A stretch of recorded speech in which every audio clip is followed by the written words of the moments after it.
Yo, what is up mga Repa Pips? Update tayo sa mga nokis natin. Nakapasting sila ngayon. Kaya papakita na lang natin sila lahat. Pati yung mga native natin. Hindi ko muna papakainin. Bahala na sila dyan. Bahala na sila muna dyan. Dahil pakawala naman sila.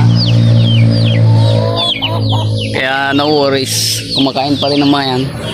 Pero yun, papakita ko sa inyo yung mga iba nating mga alaga, yung mga dati. So yun, samahan niyo ako. Tara. Ito na kaboy.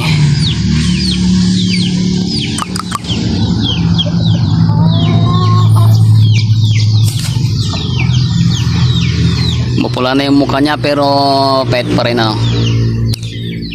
Hindi natin susukuan to dahil magiging kwan pa natin yan.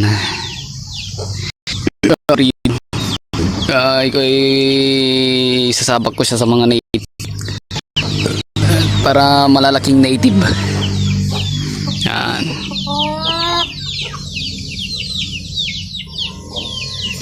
Ito yung pure old natin na hulo. Old hulo. Pure old.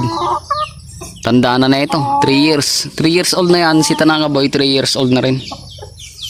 Medyo tumatanda na. At kung siya ngayon, lugon. Lugon siya. Ayan. Short beak. Ito pag di ko ito nabenta, i-cross ko to kay itim eh. Pag di ko nabenta yan. So yun. Ay kay itim, kay Tanaka pala. Anak pala niya si itim. Anak niya si itim. Yan. So tara, tignan natin si itim. Ito si itim oh. Siya naman ay partial lugon din. No. Yung mga pakpak niya putol-putol, pati yung mga buntot putol-putol na yung mga iba. Short beak din. Nakuha niya yung beak niya sa kanyang nanay. Yun yung pure old natin. Nanay niya. Nga pala, meron silang dalawang sisiw na naiwan sa akin. Mga back to mama natin. Si itim oh. Ito si itim, sinuasop ko na to sa sa western. Mga Texas. Baka sakali makakuha tayo ng mga quality. Kahit mga lang, kahit mga sisiw pwede na, 2 o 3 sisiw pwede na.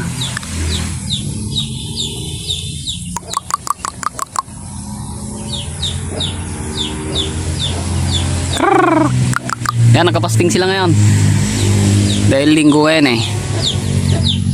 Pasting sila.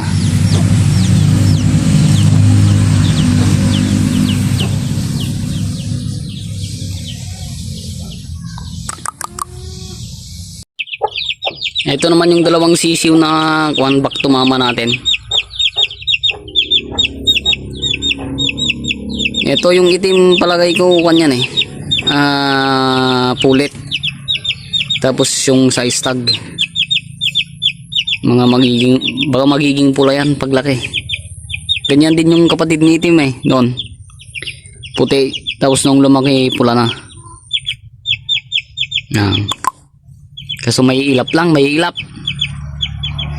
Nilagyan ko sila ng marking ni itim, right nose. Tapos marking nung old natin na nanay nila ay right foot. Yan. Ito pag di ko ito mabenta palalakayin natin. Tignan natin kung maganda. So yun. Ito naman yung anak ni itim sa sa cobra nating native. Yan. Ganda ng pagkakatawan niya, bilog na bilog. Pero yung buntot niya nagpapalit yung kanyang buntot. Yan, gagawin natin yung breeder para lahat ng lalabas ay cobra. Para lahat ng mga native na natin dito magiging cobra na. Yan o. Medyo may ilap-ilap pa rin. Naka short cord na pala. By next month siguro yan i-cord na natin. Ang ganda ng katawan niyan. Bilog na bilog.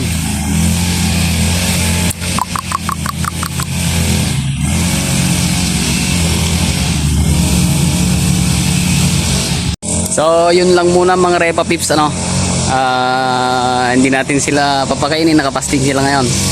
So, by next week siguro, yung next week, upload tayo ulit. Pero, kung ano, sana ma-isop na natin si itim ng mga Texas. Back to Texas na ako kapag. So, yun, maraming salamat sa inyong panonood. Yung mga nanonood dyan, hindi pa nakasubscribe. Baka naman, subscribe ka na. Like, comment, and share. Salamat. Goodbye.